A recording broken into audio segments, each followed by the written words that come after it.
Right on the money. Okay. Hello, everyone. This is Dr. Roger Paul, and tonight we're going to continue our study on the Urantia Book, paper 129, The Later Adult Life of Jesus. And that's his 27th year, AD 21. If you're looking for this in the Bible, you won't find it there. I guarantee it.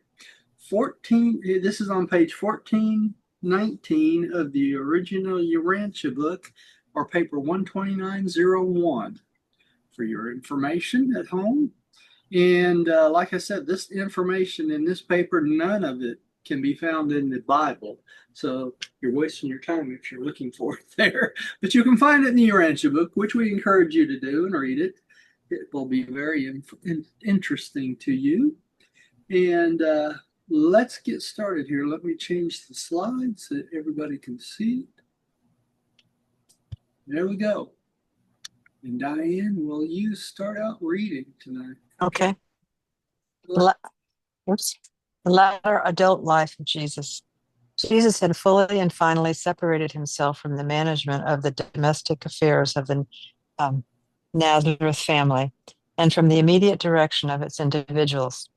He continued right up to the event of his baptism to contribute to the family finances and to take a keen personal interest in the spiritual welfare of every one of his brothers and sisters. I'm not finished. I'm sorry. I just had to push that. And always was he ready to do everything humanly possible for the comfort and happiness of his widowed mother. Okay. Okay, so Jesus was getting ready to leave the family.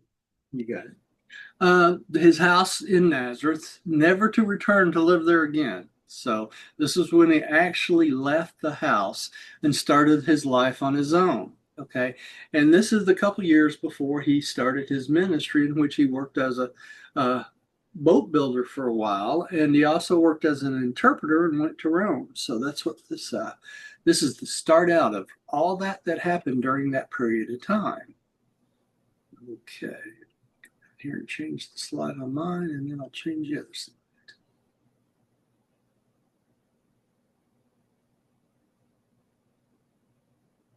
Rodney, would you take the next one, please? The Son of Man had now made every preparation for detaching himself permanently from the Nazareth home. And this was not easy for him to do. Jesus naturally loved his people. He loved his family. And this natural affection had been tremendously augmented by his extraordinary devotion to them. The more fully we bestow ourselves upon our fellows, the more we come to love them. And since Jesus had given himself so fully to his family, he loved them with a great and fervent affection. So he loved his family just like all of us love our own families, right? And it was very hard for him to leave. Lech, would you take the next one, please? Okay.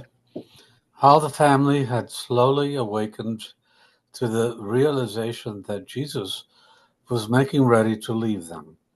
The sadness of the anticipated separation was only tempered by this graduated method of preparing them for the announcement of his intended departure.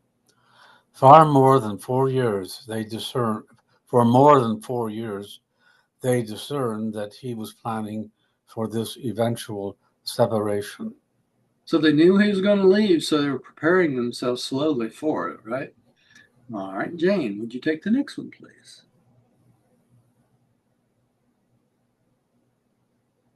In January of this year, AD 21, on a rainy Sunday morning, Jesus took unceremonious leave of his family, only explaining that he was going over to Tiberias and then on a visit to other cities about the Sea of Galilee. and thus he left them, never again to be a regular member of that household. Okay, so you got to remember that when Jesus was doing this during this period of time, changes here. And During this is this the period, 27th year.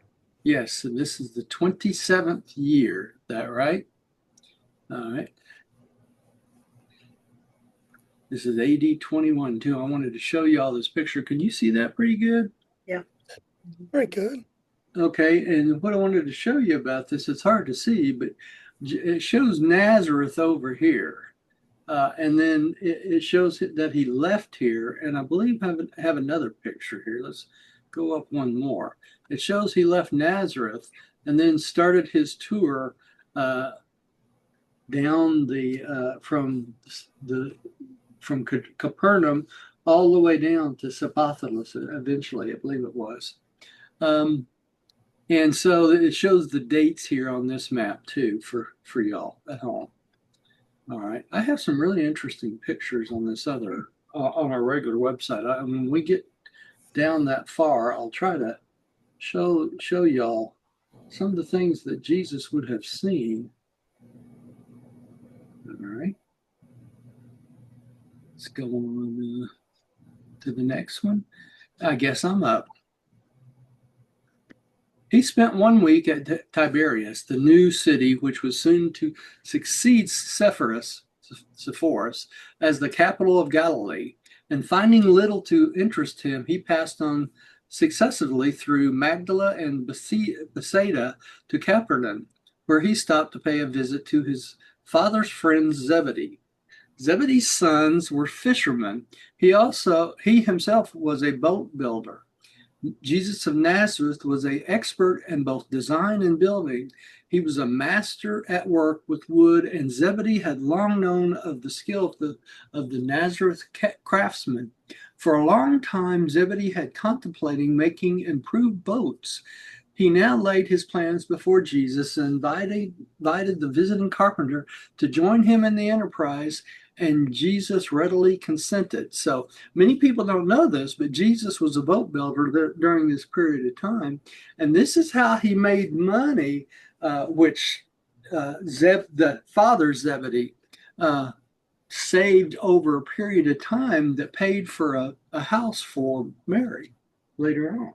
Right? So that's how he completely got everybody out of debt, and he paid for the house. So he took care of his mother from them in on by providing a house for her. Another interesting thing is it doesn't mention in the Bible that Jesus was a boat builder, and he designed a new kind of boat, which is kind of interesting because this new kind of boat was safer for men. The other thing I wanted to show y'all, let me see if I got the pictures up here on these too. Well, this is the Sea of Galilee, and this is a little bit hard to see. You can see this little red bubble, but that's where Capernaum was, right there on the edge of the Sea of Galilee. Now, remember, Jesus had 2 apostles, right, that were named Zebedee. Remember that? Okay. And John Zebedee ended up being the one that took care of Jesus's mother for a long period of time after Jesus died. But John Zebedee is the one that ended up on what? The Isle of Patmos. And he's the one that saw the revelation that the book of Revelation came from, right?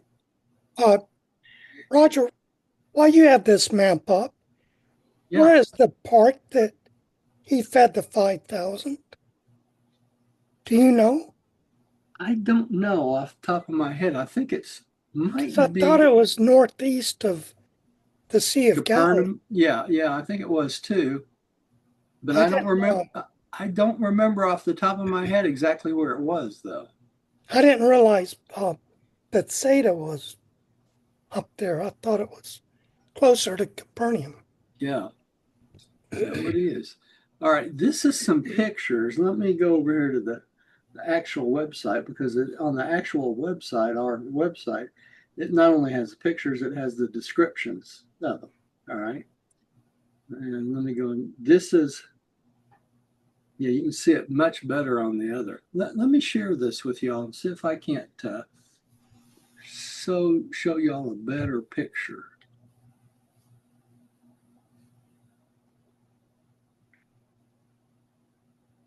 See how this comes out.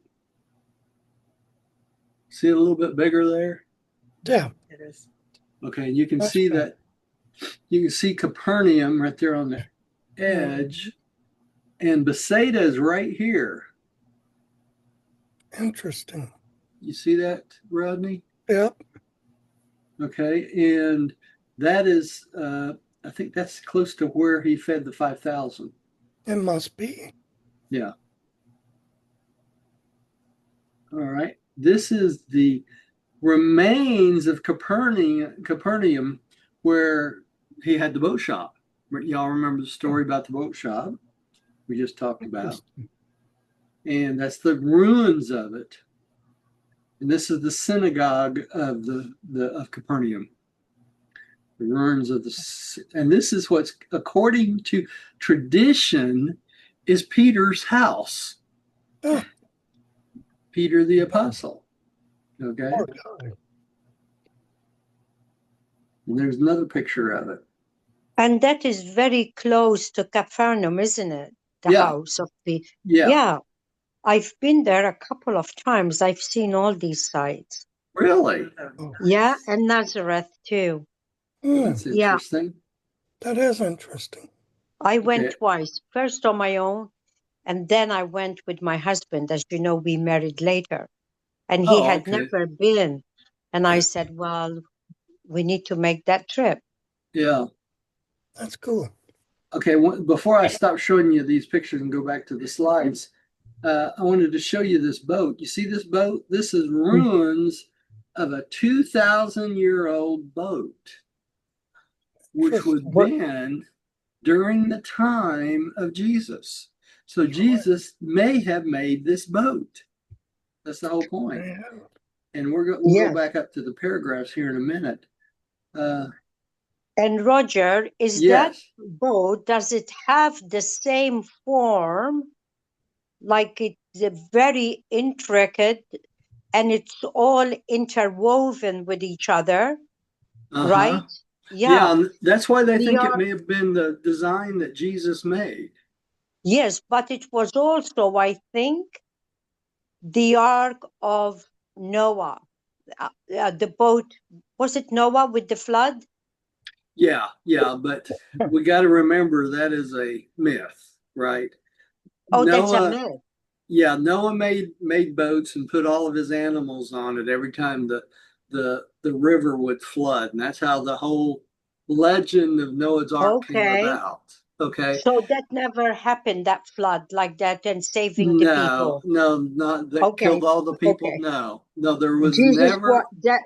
This was- boat may be the boat. Do you know where it's located now, where they found it? Yeah, it's right there in Capernaum, I Okay. believe. Let me go down here a little ways and widen this just a tad.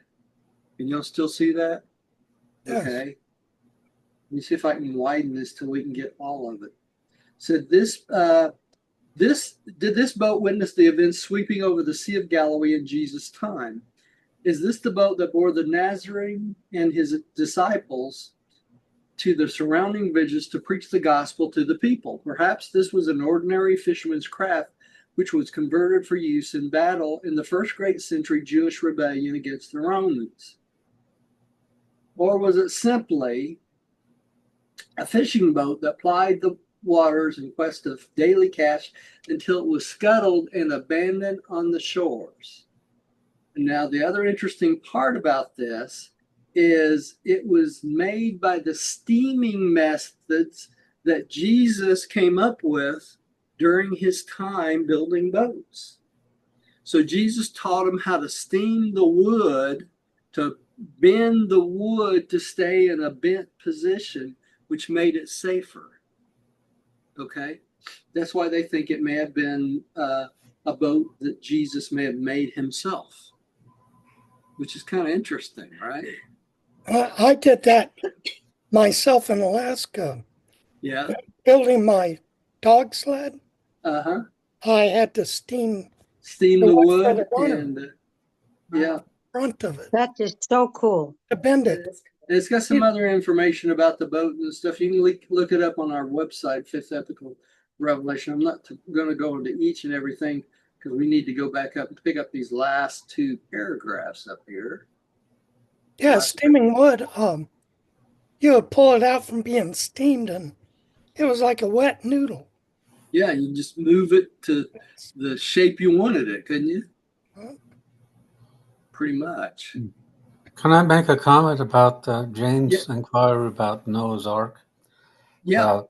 Scholars have, well, many biblical scholars have determined that the myth of Noah's Ark came from the Gilgamesh epic, which was a Syrian writing, a very long sort of poem, and Right. it describes very similar circumstances of someone building a boat and putting animals in there to survive Yeah. for a big flood, and that's pretty much been verified. And there are other similar stories from that period of Yeah. someone being in a boat or an ark, if you want to call it that. Well, I'm going to make all the Baptists mad, but the reason I brought that up is they're still looking for the Ark of Noah, Yeah. right? And in the Urantia book, it tells us that Noah lived on the river, basically with his families, and several times when it would flood, he would put all of his family and all of his animals on the boat, and so that's where this legend about him came up. But it's this legend that's been going around for hundreds of thousands of years. The other interesting thing is this, that the world was never covered in water again once it was populated by human beings. That's a myth, that God didn't ever deluge the whole world with water to kill off people. That did not happen. Okay. Right. And that's what we've been taught our whole lives. There was 3 great floods in the planet before people started living on the planet, till we started evolving. But that was before Right. human beings really lived on the planet. So there was never a great flood deluge that wiped out all the population of the planet. Now, in different areas, there was always constantly floods that came and went and that sort of thing. But they were not, they did not cover the whole world. Certain areas would flood out, just like areas flood out now. You know, if we have earthquakes and stuff, we have tsunamis that wipe out whole civilizations, doesn't it? You know, the same thing happened back then, you know. So because the people only had the eyesight of where they were, they believed the whole world was underwater, you know. I mean, it makes sense. So all you Baptists out there, don't get mad at me because I say that Noah didn't ever take every animal on the planet and put on a boat. He just didn't do it. You know, it's ridiculous. But there's people, grown men and scientists and everything else, they're still on Ararat, still looking for Noah's Ark where it was supposed to have landed, right? So good luck with that search. I'm not going to spend my time doing that, I can tell you that. But anyway, the other thing is, knowing God the Father as we do from this book, we know that God the Father would never wipe out his own civilization all over the world because people were bad, right? That's just that's God. Children. Yeah, he wouldn't do that. Yeah, he wouldn't do that. It's ridiculous, right? That's babies aren't bad. How could you go about killing babies? Yes, I mean it's ridiculous. So anyway, now I can get some hate mail going this week. So I need some more hate mail. I hadn't had any hate mail in a while, so might as well get my quote in this week. Okay, let's keep going. This is some more pictures. We talked about this. This is the synagogue there, Peter's house, right? And they all lived there in Capernaum. Okay, let's see. I lost track of who was reading. I think Diane reads. Yeah. Okay. Yeah. Jesus worked with Zebedee only a little more than 1 year, but during that time he created a new style of boat and established entirely new methods of boat making. By superior technique and greatly improved methods of steaming the boards, Jesus and Zebedee began to build boats of a very superior type, craft which were far more safe for sailing the lake than were the older types. For several years, Zebedee had more work turning out these new style boats than his small establishment could handle. In less than 5 years, practically all the craft on the lake had been built in the shop of Zebedee at Capernaum. Jesus became well known to the Galilean fisher folk as a designer of the new boats.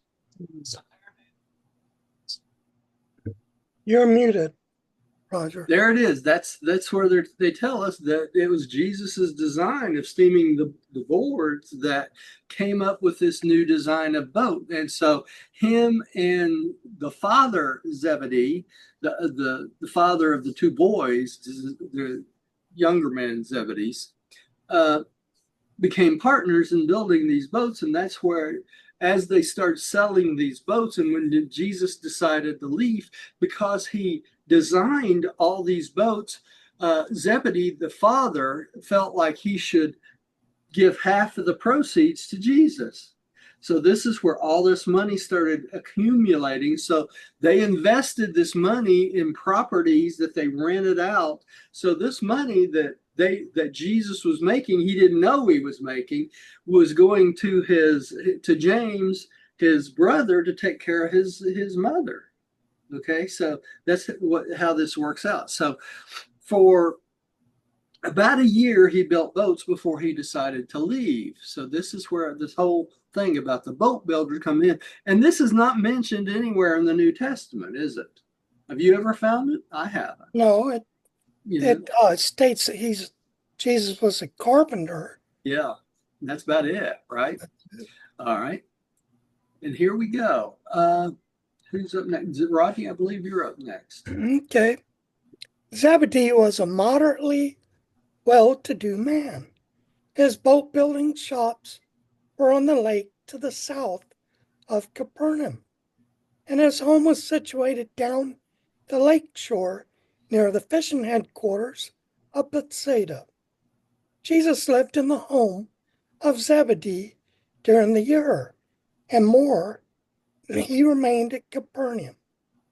He had long worked alone in the world, that is, without a father, and had greatly enjoyed this period of working with a father partner. Okay. Yeah. Roger, I should point out that according to this, Bethsaida was south, a little south of Capernaum. Yeah, it shows that on that map. It's a little bit south of Capernaum. Well, on that map you showed us, it showed it was northeast of Capernaum. And that's what I confused. Let me go over this picture here. It's why it confused me a little.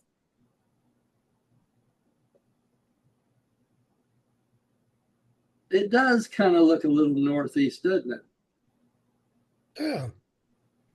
So I don't. No. You're talking about, they say they drew Julius. It's definitely south. Let me bring this picture back up here again. I got it on the other screen. Let me show you what I'm talking about, Rodney, so that you know.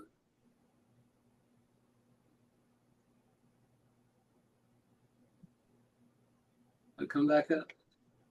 Okay, you could. I don't know if you can see this well enough, but yeah, that's a hard one to see. Yeah, but Bethsaida is right here. There you go. Where the arrow is. Correct. And Capernaum is up here. Yeah. So it would be south. Okay. Okay. Let me go back up here. Stop the share. And we share back to this.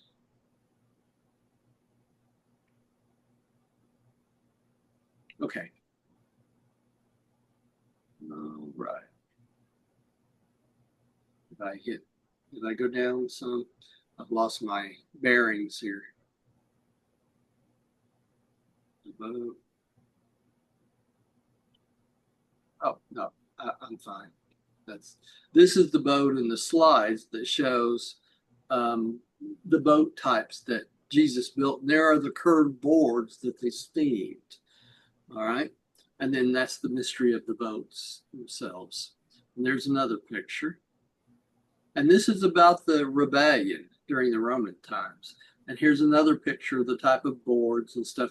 Now, this you can go into a museum there. Jane, did you happen to see that when you were there? She's still there? No, I did not do museums in the Holy Land. Okay. No, Yeah, I this didn't is- do that. All right. I just wonder if you got to see this. Let me read this little blurb on this too. It says many chapters. Let me go down here and do it on mine. Be easier to see. My eyes are failing. I've been working too hard on the book I've been working on. Many chapters in the life of Jesus were enacted on the shores of the Sea of Galilee, where he stayed at Capernaum after coming down from his native town of Nazareth. Jesus lived among the fishermen, accompanying them on their night watch and ministering to them in sickness and in sorrow. From their boats, he preached to them as they sailed the waters of the Sea of Galilee. Simon Peter and Andrew, the sons of Jonah. That's interesting, isn't it? Talks about Simon Peter and Andrew, the two first apartments. And it doesn't mention Jonah very much in the book. It's interesting that it mentions this here. And Jacob and John, the sons of Zebedee, which is misspelled, were faithful pupils of Jesus, and he promised to make these Fishers of fish, fishers of men. fishers of men. Yeah, That's right. funny. Jacob and John Zebedee. Wonder Jacob, where they got that from. I don't know. Do not know. Jacob. Was that supposed to be James? Yeah, I think it was supposed to be James. It's not Jacob. Yeah, James and John Zebedee were his sons. Now, Yeah. wait a minute. I think he And may have had another son that was named Jacob too, that didn't follow Jesus. Oh, well, I know David had 3 sons and several daughters. Yeah. All right. Let's read this one too. Let's see who read just now. Rodney, did you just read? No, I think Diane did. Diane, Rodney, could you read this little slide too for me? Yes. During the drought of 1986, the receding waters of the Sea of Galilee yielded hints of a wooden object embedded in the silt a few hundred meters south of Kibbutz. Nazareth. Yeah. After 2,000 years, the ancient vessel emerged from the depths into the light of day. Archaeologists, scientists, and volunteers from that place and elsewhere toiled night and day to free the boat from the dense layer of mud that clung to it. 3 days later, the water table began to rise, threatening to flood the boat. An earthen bolster was hastily built around the boat, and the water was pumped out into the sea. After 10 days and nights, the boat stood on safe ground. So that's how they recovered it. And this is in 1986 that this happened. There's the boat again. Says, can you read that, Letch? Can you see that? Yes. How was the boat dredged from the seafloor? No one expected the boat to be brought to shore unharmed, and some experts proposed leaving it on the site and building a display pavilion around it. The perfect solution was found to be polyurethane foam, a light material enfolding the entire boat in a kind of floating wrapper in which the craft was free to sail into safe harbor. So they put polyurethane foam around it and floated it back to the shore. That's pretty interesting. Yeah. Now, this is not out of the book, but I thought it was interesting enough to put it on our website with the pages in the book because it kind of tells you the background of some of the stuff that happened to the boats that Jesus is believed to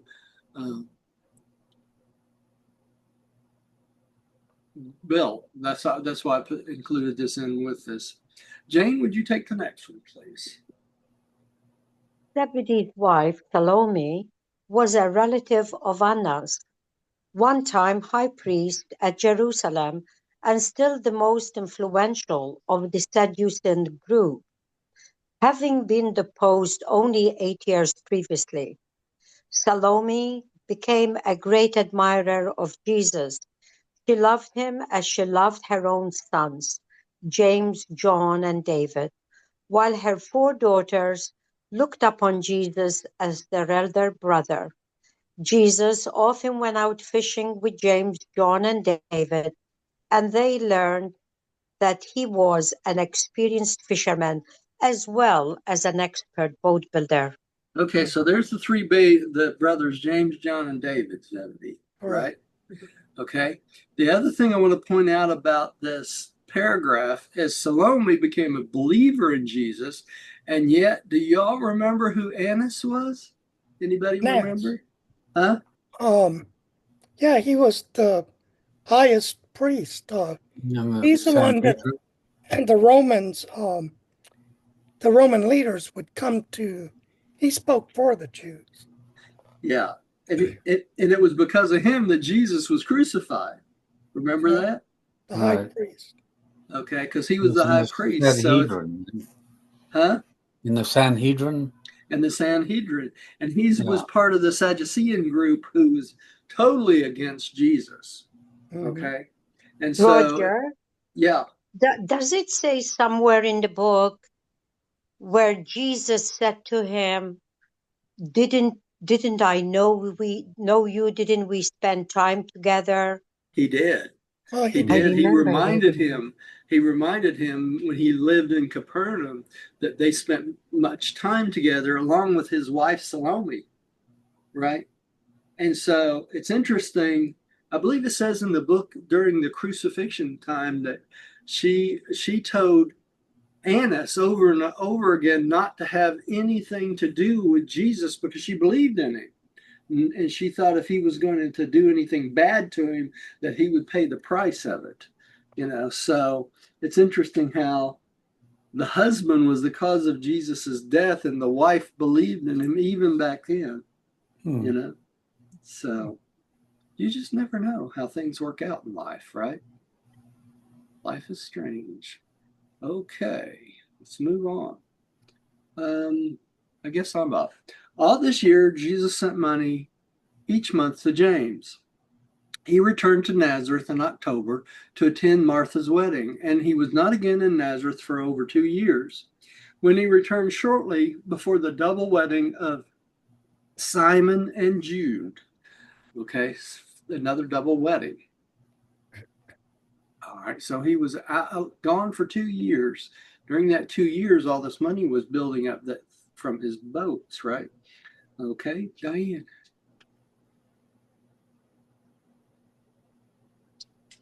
Throughout this year, Jesus built boats and continued to observe how men lived on earth. Frequently, he would go down to visit at the caravan station, Capernaum being on the direct travel route from Damascus to the south. Capernaum was a strong Roman military post, and the garrison's commanding officer was a Gentile believer in Yahweh, a devout man, as the Jews were wont to designate such proselytes. Thank you, honey. This officer belonged to a wealthy Roman family, and he took it upon himself to build a beautiful synagogue in Capernaum, which had been presented to the Jews a short time before Jesus came to live with Zebedee. Jesus conducted the services in this new synagogue more than half the time this year, and some of the caravan people who chanced to attend remembered him as a carpenter from Nazareth. You're muted, Roger. Now you see why I put the pictures of the ruins of the synagogue in there. You remember the pictures? This is the synagogue that the Roman centurion built in Capernaum there. Okay? Interesting how things work out and fit together. Rodney, would you take the next one? Yes. When it came to the payment of taxes, Jesus registered himself as a skilled craftsman of Capernaum. From this day on to the end of his earthly life, he was known as a resident of Capernaum. He never claimed any other legal residence, although he did, for various reasons, permit others to assign his residence to Damascus, Bethany, Nazareth, and even Alexandria. Y'all realize why he did that? Interesting how all this fits together. He was the scribe of Damascus. Remember the stories about the scribe of Damascus, and no one knew who he was? It's interesting that he never corrected them. He just let them believe it. Yeah, let him believe it. And then he was the philosopher of Alexandria, too. So, he had all these different lives during his period of time and things he did, but he did that on purpose to keep people from connecting them all together and building up a life which it would overawe people, right? Okay. I'm going to start taping my mouth every time I say right. Okay, here we go. Latch, would you take the next one? Okay. At the Capernaum synagogue, he found many new books in the library chests, and he spent at least 5 evenings a week at intense study. One evening he devoted to social life with the older folks, and one evening he spent with the young people. There was something gracious and inspiring about the personality of Jesus, which invariably attracted young people. He always made them feel at ease in his presence. Perhaps his great secret in getting along with them consisted in the twofold fact that he was always interested in what they were doing, while he seldom offered them advice unless they asked for it. So he worked all day and then studied all night, didn't he? Yeah. He was a busy man. Okay. Jane, would you take the next one? The Zebedee family almost worshipped Jesus, and they never failed to attend the conferences of questions and answers, which he conducted each evening after supper before he departed for the synagogue to study. The youthful neighbors also came in frequently to attend these after-supper meetings. To these little gatherings, Jesus gave varied and advanced instructions, just as advanced as they could comprehend. He talked quite freely with them, expressing his ideas and ideals about politics, sociology, science, and philosophy, but never presumed to speak with authoritative finality, except when discussing religion, the relation of man to God. Okay, so now you can kind of understand some of the things about this book just hit you in the face as you read it. You can understand why Jesus didn't teach advanced concepts like I taught in the classes we had, the 26 weeks of classes. He didn't teach about the Trinity. He didn't teach that he was not the second part of the Trinity, the Son, the infinite Son. Instead of as the Son of God, he was a creator son. He never taught them that he was a creator son or anything like that, because the concepts that he knew were so advanced that the people during that time, if he started talking about that stuff, they would have no idea what the heck he was talking about, would they?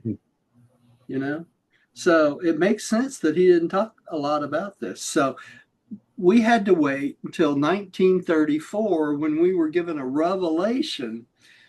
At that point, we were supposed to be advanced enough to start to be able to comprehend the more advanced concepts, weren't we? Okay. The trouble is this. The trouble is this. We are lazy as human beings. Okay. It takes intellectual stamina to develop new concepts in religion and philosophy and things that are a little bit more advanced. So it takes a lot of effort to try to understand, to put the pieces together, doesn't it? Yes, it And does. and that's where the problem comes in. So when they gave us this revelation, they knew that our brains were capable of understanding it. They didn't realize that most of us are so lazy that our brains will not take the time to develop the concepts and thoughts. Okay, and that's what the problem is right there. We're so busy drinking and smoking and running around each other like a bunch of little monkeys, that we don't want to take the time to learn things that are spiritual and things that will help us into the future in the mansion worlds. So that's the rub, as they say. So that's where we are. Okay, let's go on to the next one. Let's see here. Who's up next? I'm lost again. I think you are. Oh, am I? Okay. Once a week, Jesus held a meeting with the entire household shop and shore helpers, for Zebedee had many employees. And it was among these workers that Jesus first called the Master. They all loved him. He enjoyed his labors with Zebedee in Capernaum, but he missed the children playing outside by the side of the Nazareth carpenter shop. Now, I have a bunch of pictures here, which I'm going to refer back over here. What is that? That's what I'm going to have to refer back to. It's been so long since I put these on here, y'all. Probably the Capernaum synagogue. Yeah, let me look down here. It's on our website. These are all on our website, and I put the descriptions along with the pictures on our website, and I didn't do it on the slides. At least I don't think I did. Hang on, let me see if I did on this one. White limestone synagogue dating from the 4th and 5th century AD. Recent excavations show. Hang on, let me make this a little bigger so I can read it.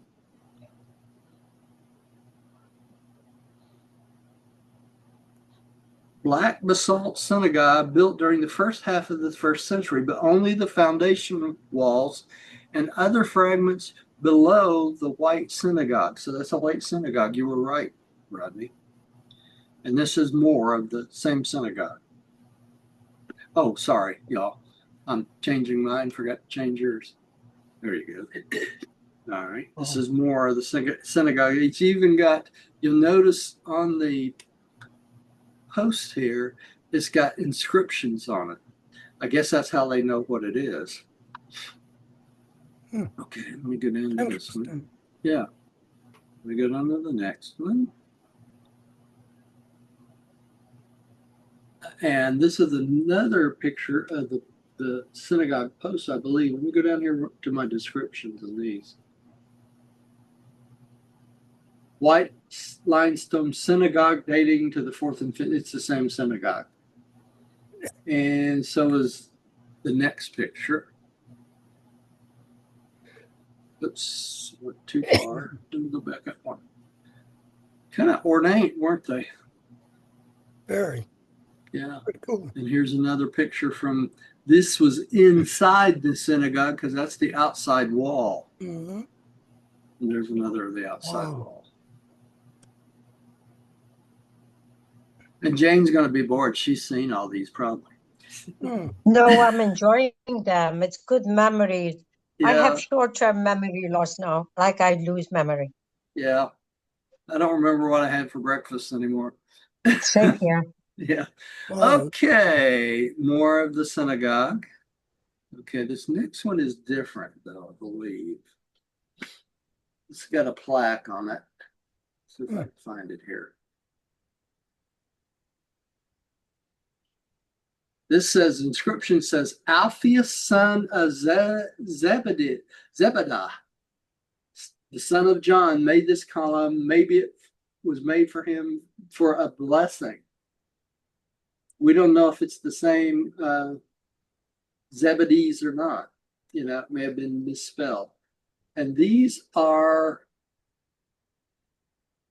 mixing herbs, if I remember correctly. And this is one of those rolling rocks. Oh, I'm sorry, y'all can't see these. Some mixing herbs. And these were used to grind corn and things like that, or olive presses, that sort of thing. Press, probably. Yeah. And I got a couple more here. I know this might be boring, but I found them interesting. And this is another, shows a track in this one. Another stone rolling thing. All right. Okay here, Diane, I believe you're up next. Of the sons of Zebedee, James was the most interested in Jesus as a teacher, as a philosopher. John cared most for his religious teaching and opinions. David respected him as a mechanic, but took little stock in his religious views and philosophical teachings. So David Zebedee, who became a great believer, took very little stock in his teachings back then. Just another worker. All right. Rodney, would you take the next one? Frequently, Jude came over on the Sabbath to hear Jesus talk in the synagogue and would tarry to visit with him. And the more Jude saw of his eldest brother, the more he became convinced that Jesus was a truly great man. So as Jude grew up, he became a little more level-headed, didn't he? All right. Letch, would you take the next one, please? Yeah.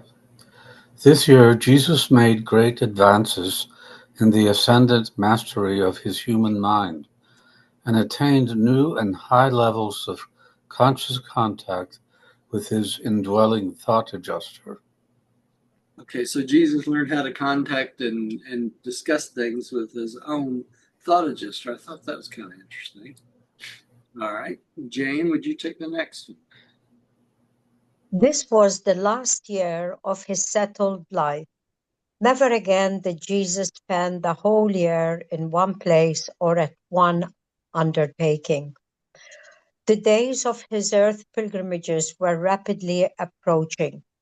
Periods of intense activity were not far in the future, but there were now about to intervene between his simple but intensely active life of the past and his still more intense and strenuous public ministry.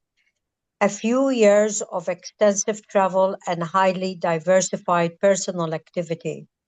His training as a man of the realm had to be completed before he could enter upon his career of teaching and preaching as the perfected God-man of the divine and post-human phases of his Urantia bestowal. Okay, so this is very important, the fact that Jesus worked building boats for this year.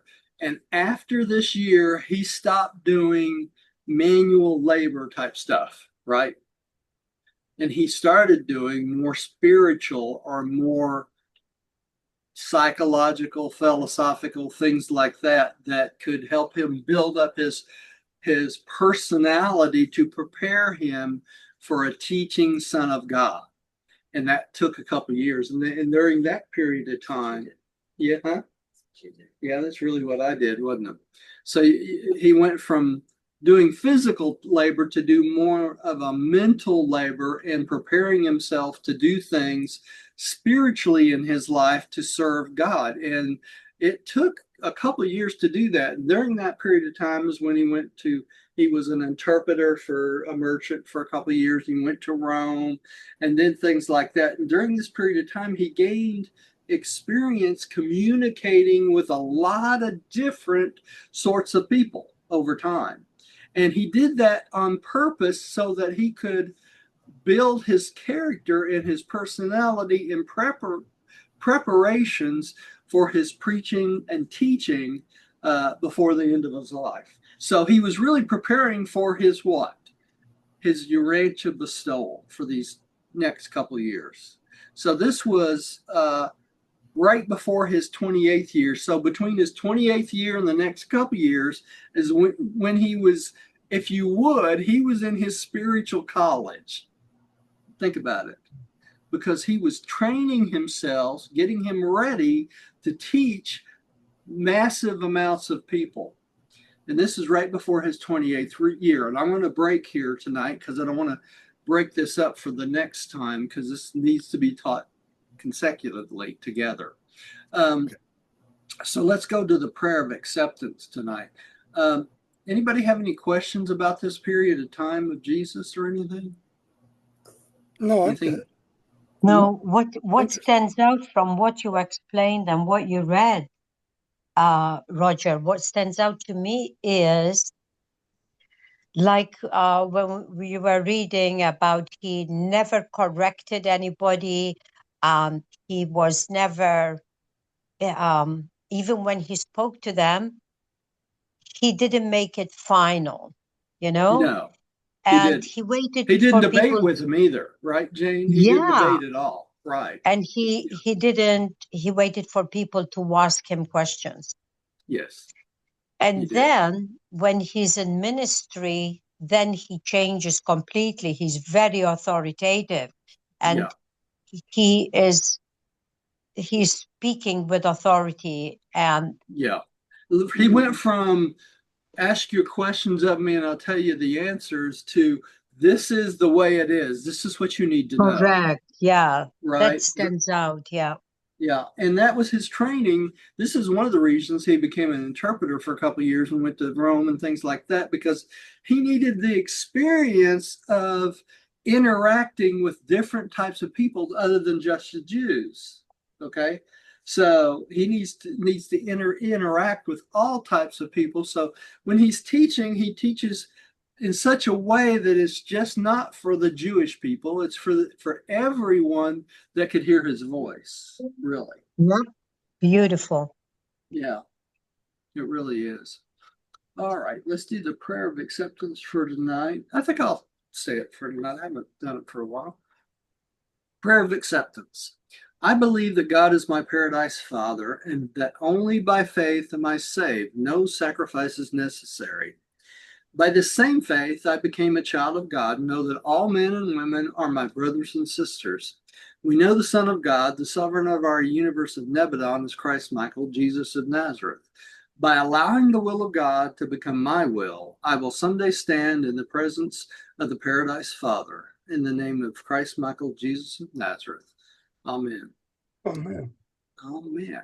And we'll take it up from the 28th year, AD 22, next time. That will be Tuesday. Now, I want to remind everybody out there that can come, I'll be teaching Sunday, continue teaching the Mansion Worlds. We're going back over it again. We just taught it last year, but I felt that was good enough that we needed to go back over a lot of good stuff in the Mansion World papers. And that will be Sunday at 3 o'clock in the afternoon. I'll be sending out the meeting notice, and it will be posted on the podcast, so you can see it on the podcast if you don't get the meeting notices, or if you're on YouTube.